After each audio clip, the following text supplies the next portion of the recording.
तो हेलो छोटे भाई छोटी बहन, कैसे हो आप सभी लोग। वापस से वेलकम है हमारे यूट्यूब चैनल में। और आज हम लोग देखने वाले हैं मोस्ट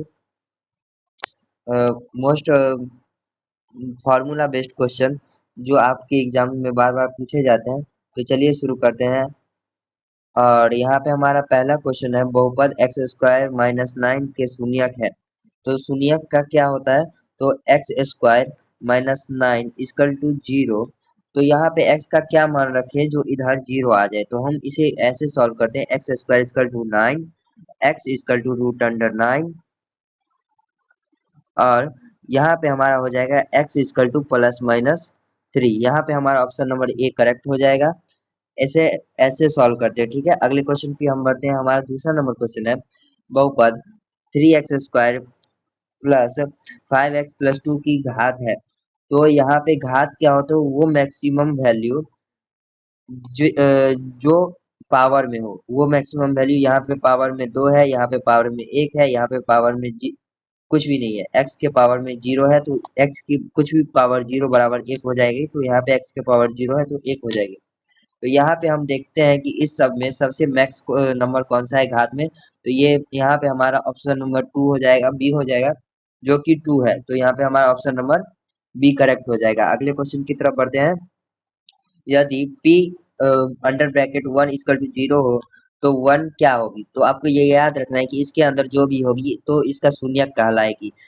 मान लीजिए अगर x square minus 10 plus 11x कुछ भी हो ऐसे करके, और इसमें लिखा हो पी एक्स, तो वो यहाँ पे ऐसा चीज डाले जो ये आ जाए, इसके बराबर 0 आ जाए, तो वही ये कहलाएगी और इसको ही हम शून्यक कहते हैं, ठीक है।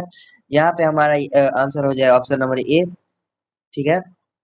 अगले क्वेश्चन की तरफ हम बढ़ते हैं। यहाँ पे हमारा क्वेश्चन नंबर 4 कह रहा है, रैखिक बहुपद के शून्यकों की संख्या होती है। तो आपको ये याद रखना है कि रैखिक बहुपद के शून्यकों की संख्या 1 होती है। बी नंबर ऑप्शन हमारा यहाँ पे सही हो जाएगा। और यहाँ पे हमारा द्विघात बहुपद कहे, द्विघात की बहुपद में शून्यकों की संख्या 2 होती है, त्रिघात बहुपद में शून्यकों की संख्या 3 होती है, ठीक है। ये आपको याद रखना है, जितने बहुपद होंगी उसकी संख्या, शून्यकों की संख्या उतनी होती जाएगी, ठीक है। बहुपद x square plus 7x plus 10 के शून्यकों का योग हुआ। तो आपको याद रखना है, योग पूछे तो ये वाला सूत्र माइनस बी बाई ए लगाना है, ठीक है। और अगर जो गुना पूछे तो सी बाई ए लगाना है। और आपको याद रखना है कि यहाँ पे अगर जो x square plus x plus कुछ भी नंबर हो तो यहाँ पे जो होगा ये ए हो जाएगा, यहाँ पर वाले बी हो जाएंगे, और ये जो नंबर होगा इसको सी कहते हैं, ठीक है। ये आपको याद रखना है, इसको ए कहते हैं, ठीक है। तो यहाँ पे ए बराबर है 1, ए बराबर 1 और बी बराबर हो जाएगा 7, ठीक है। तो यहाँ पे आंसर हो जाएगा बी माइनस, तो minus 7 by 1 equal to minus 7। Option number A हमारा करेक्ट हो जाएगा, ठीक है। अगले क्वेश्चन की तरफ बढ़ते हैं। यहाँ पे हमारा क्वेश्चन नंबर 6 कह रहा है, बहुपद x square minus 4x plus 3 के शून्यकों का गुणनफल क्या होगा? तो अभी मैंने बताया कि गुणनफल पूछे गुना तो हमें लगाना है सी बाई ए। तो इसका आंसर हो जाएगा, यहाँ पे सी में 3 है तो 3 बाई 1।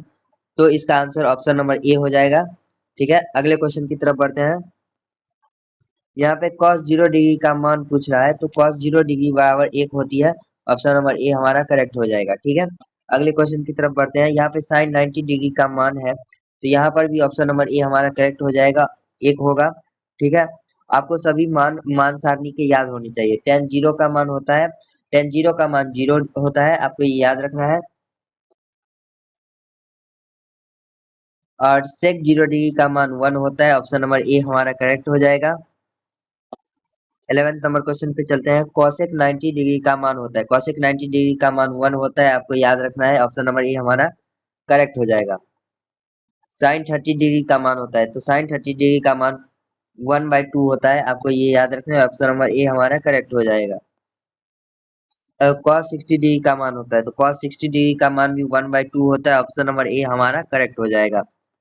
अगले क्वेश्चन की तरफ बढ़ते हैं। tan 60 डिग्री का मान होता है, तो tan 60 डिग्री बराबर √3 होता है, यहीं पे अगर जो आपको tan 30 डिग्री पूछे, 30 डिग्री का मान होता है तो 1/√3, ठीक है। और 45 डिग्री का मान होता है 1। ये आपको ये याद रखना है, ठीक है। अगले क्वेश्चन की तरफ बढ़ते हैं। यदि cos a बराबर 0 है तो a का मान क्या होगा? अगर जो cos, इसको ऐसे भी सॉल्व करते हैं, cos a बराबर 0 डिग्री को हम cos के फॉर्म में क्या लिख सकते हैं, cos 90 डिग्री। और यहाँ पे cos cos सेम है तो कट जाएगा, तो a बराबर 90 डिग्री आ जाएगा। इसका आंसर हो जाएगा option number A correct. 90 degree answer होगा। बहुपद एक्स स्क्वायर प्लस के एक्स प्लस 6 के शून्य का यहाँ पे योग था और यहाँ पे टाइपिंग मिस्टेक हो गया था। योग 6 है तो के का मान होगा, तो इसका आंसर हो जाएगा -b/a इक्वल टू 6, क्योंकि योग दिया हुआ है तो -k/x इक्वल टू 6, ठीक है। तो यहाँ पे a है 1, तो यहाँ पे 1 रख देंगे, तो -k बराबर 6, तो k बराबर यहाँ पे हो जाएगा -6। ऑप्शन नंबर सी यहाँ पे हमारा करेक्ट हो जाएगा, ठीक है। अगले क्वेश्चन की तरफ बढ़ते हैं। जिस बहुपद के दो शून्यक होते हैं उसका ग्राफ होता है एक्स अक्ष को दो, अगर जो एक्स अक्ष को दो भाग में काटे तो वो एक्स स्क्वायर यानी बहुपद हुआ, और इसके दो शून्यक होंगे। और अगर जो तीन एक्स क्यू होगा तो एक्स अक्ष को तीन भाग में काटेगा, और जो वाई क्यू होगा तो वाई भाग को तीन बार काटेगा, ठीक है। तो इसका आंसर हो जाएगा, दो बिंदुओं पर काट दिए, इसलिए इसका answer A, option number A correct होगा, ठीक है। हम अगले क्वेश्चन की तरफ बढ़ते हैं। सेक 90 डिग्री का मान होता है, सेक 90 डिग्री का मान अपरिभाषित इंफिनिटी होता है। क्वेश्चन नंबर 19 की तरफ बढ़ते हैं। कॉसेक 0 डिग्री का मान होता है, तो कॉसेक 0 डिग्री का मान भी ऑप्शन नंबर ए अपरिभाषित होगा।